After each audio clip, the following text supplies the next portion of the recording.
What station they listen to?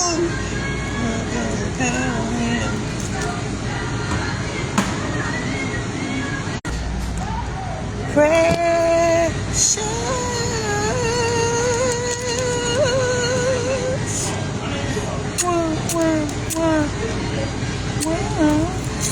How you doing, baby? Happy Tuesday. And today on Coffee and Conversation with your girl, Shakenya. When you get a minute, please go to my YouTube channel, Coffee and Conversation with Shakenya, and hit subscribe. I appreciate it if you did that, right? And then if you share some of the videos to bring more traction to the YouTube channel, I would appreciate that. If you share the Facebook Live, I would appreciate that. If you share the Instagram, I would appreciate that. If you share any other videos from TikTok, I would appreciate that. All of that will bring traction to my pages and to bring attention and awareness to what I talk about, right? So whichever way you can help me, I would appreciate it. And then after you do all that, getting me connected with the world, helping me to go viral. That's what the grandbaby say. The grandbaby say you gotta go viral, grandma. She said, "Yep, grandma, the people be going viral." That's what they said. So y'all gotta help me go viral. And then after that, I want y'all to get a copy of my book. That'll help me go viral too.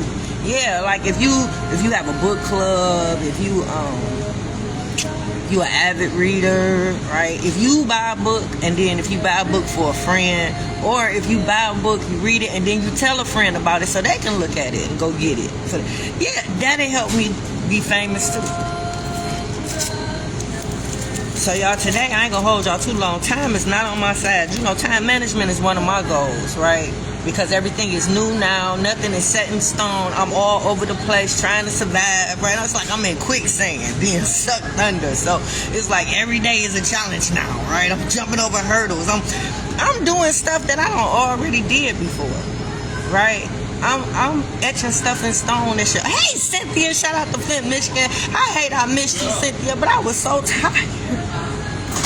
My old ass be so tired. Once I got home, Cynthia, it was a wrap. Once I took that bra off and slung it around the room, it was a wrap. See, but I'm going to catch you next time you come here. I'm going to have to come to you. Yep, I'm going to come to you, Cynthia. Come visit you, hang out in your town. See how y'all get down, right? In Flint, this Cynthia Haynes checking in, y'all, from Flint, Michigan. This my girl. I love her to death, right? So, yeah, she be one night in your town and out, right? So, yeah, I got to go to Flint and check her out, see what she doing, what she doing out there, right? Because, yeah, y'all follow her page. Follow her page. Cynthia is really, she's heavy into politics. Or, yeah, she's heavy into politics. She's the type that, like, travels and marches and you know what I mean? Like, really active, feet on the ground type stuff, right? I love her, right? So, yeah, y'all get a copy of my book, Dysfunctional Family Knot. You can get it from lulupublishing.com. You can get it from Amazon. And you can get it from Urban City Publishing. I appreciate it. I ain't gonna hold y'all too long today. Like, how do you know? How do you know that you're a good parent? Do you check in with your kids as they was growing up?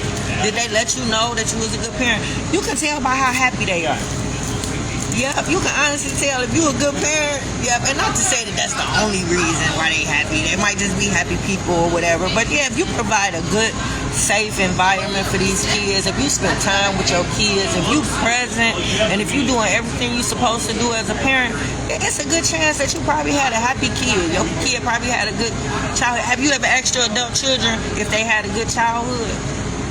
I ask my kids all the time, and I ask them more than any time since this happened with the baby, right? Just because I be needing confirmation for myself sometimes. When I get real sad and depressed and I think about her, and then I start thinking about anything that I could have did differently or anything that I could have did better, I beat myself up because it was nothing that I could have done.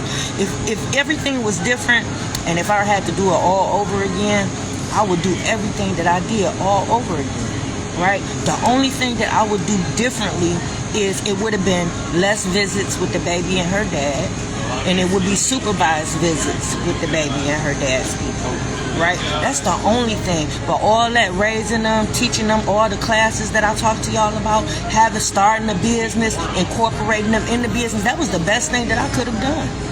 right? Whether they use those skills or not, that was the best experience that I could have gave my children, was them starting the cleaning company with me, seeing it grow, and working with me with that company and teaching them about entrepreneurship in that way by putting them in. Yeah, I wouldn't change a thing.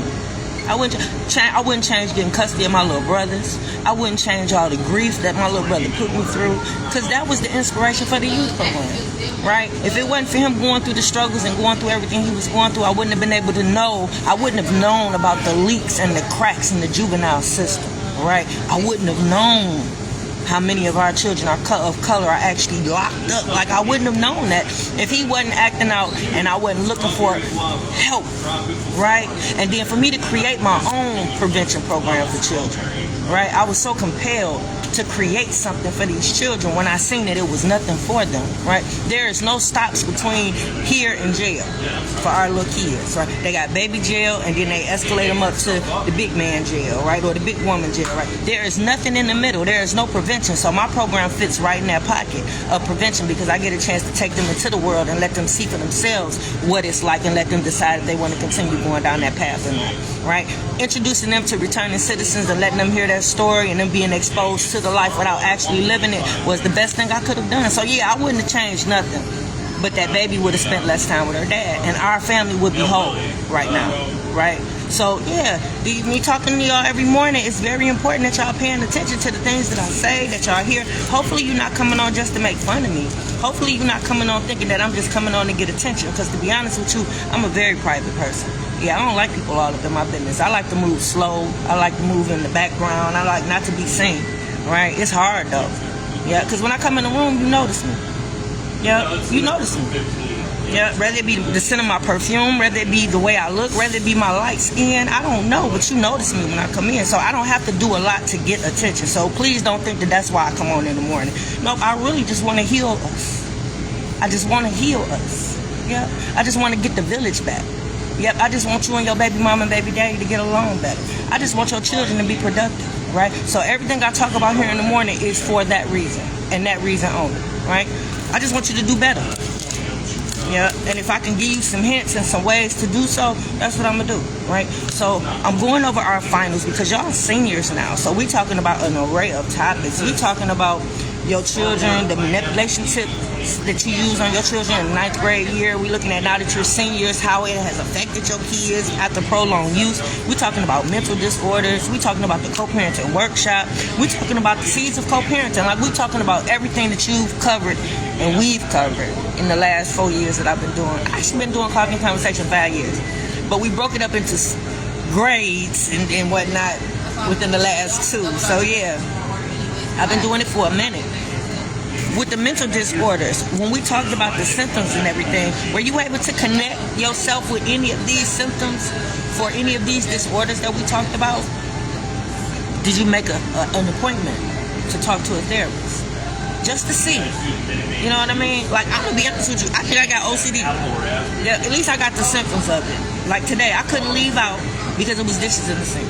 And I was going to leave them. I was. That's why I know I don't have it, because it wouldn't have been a doubt in my mind to even think about leaving. But I couldn't. And so I think that's why I'm late, right? Because I washed the dishes, and then that went to wiping off the stove and the refrigerator, then that went to sweeping and mopping the floor, then that went to going to the bathroom, because you can't leave in your bathroom nasty. You got to make sure the bathroom and the kitchen is clean. So yep, so it took an extra 15 minutes. But yeah, so I think I have symptoms of OCD. I don't think it's enough for me to go to a therapist or anything like that, but I am cautious of it, right? I wash my hands all the time. I'd rather wash my hands than use hand sanitizer. Hand sanitizer to me is a lotion for germs. I mean, I'm sorry, but it's like you just lathering the germs up in your hands. So if I have an opportunity to wash my hands, I'm going to go wash them. So you might see me wash my hands 3 or 4 times while we together. But that don't mean I have OCD, but I think I have symptoms. Right. But yeah, do you have symptoms when we talking about bipolar disorder? Did that trigger you when we talked about the symptoms? When we talked about the symptoms of post-traumatic stress disorder, did that trigger you in a way? What about anxiety? What about when we talked about postpartum depression? You just had the baby and you're trying to figure out why the bond is not there, and why you're so depressed now. This is the happiest time of your life. You just brought this bundle of joy into the world, but you are so sad, right? It's so sad. Yeah. Did you go talk to somebody? I'm just asking. I'm just asking. I'm just asking. Narcissistic personality disorder. Yeah, that's a thing. That's a thing. Yeah, so don't walk around gloating thinking that that's a good thing that you are a narcissist. That's a problem. Right? It's a problem. Yep, so you might need help. You might need help. So y'all, I think that was it. I wanted to cover that, and I did want to cover the C's of co-parenting because I wanted to know, are you using them in your everyday life? Not just with your baby mama and your baby daddy, because if you use them in your everyday life, it's a good chance that you've incorporated them in your parenting. So it's a good chance that your children, when they grow up and become adults, they're using the C's of co-parenting too. So if they come into a situation where they break up with their baby mama, their baby daddy, it's built in them to do these things and instinctively, right? Cooperation. You cooperate with people? Do you? Do you meet in the middle? Do you work with people? Do you? Do you have compassion for people? Like if your children actually seeing you, helping others and hear your conversation when you talk about others and what they're going through, do your heart go out to people? Because your children see all of this. Yeah, they be behind the scenes watching. Yeah. Common courtesy. Yeah. Do you speak to people? You know what I mean? Just common courtesy. Compromise. Yep. Again, meeting in the middle, working with people. Yep. Do you congratulate people? Like, have your children actually heard you say something good about somebody else, right? Have your children ever seen you congratulate somebody, giving people credit? You know what I mean? Are you cordial? Are you? Okay. Are you walking around, are you mean? Because your kids see that. You got an attitude problem. I remember I was in the dentist's office one day, and this little girl was just staring at me, right? So, of course, I love kids. So I'm like, oh, hey, how are you, right? She, you in my face, first of all, right? So I looked and I laughed, and I looked at her mom. I'm like, oh, who she be around with a bad attitude? She said she only be around me and my mama. I was like, oh, okay. Trying to fight in the doctor's office, but damn, that's the reason why she act like that. Yeah, that little baby couldn't have been no more than about 4, and already I seen that she had a horrible ass attitude and disposition. Yeah, and it only came from who? Or people that her mama know. You know what I mean? So it's unfortunate, right? But yeah, compliment. Do your children see you compliment people? Yep. Tell people they look nice. You smell good. Look beautiful today. It's a beautiful dress. Oh yeah, that was very important for the kids to see me do it, and it was very important for me to instill it in them, for them to be, like that. Yeah, compliment people. Yeah, don't be no hater. Yeah, I didn't want my daughters, my children to be fake, and I didn't want them to be haters. You know what I'm saying? Yeah, I definitely didn't want them to be fake. Oh my God, like laughing in people's face and then talking about people behind their back, stuff like that. Yeah, I didn't want them to be false, thinking that they better than people because of name brands, but in the inside, they horrible. They, you know what I mean? But the outside look good and they shining and whatnot, but the inside is horrible. Yep, I wanted my children to be wholesome and good inside and out, right? But yeah, C's of co-parenting. Do you show care and concern for people? Do you give credit where credit is due? I know we're talking about your baby mama, your baby daddy, but just people individuals. Do you give credit where credit is due? And I think that's it. And contribute, of course, doing your part when it comes to the baby. But y'all, that's it. I'm late. I gotta go. Enjoy y'all day. I'm out. Mwah.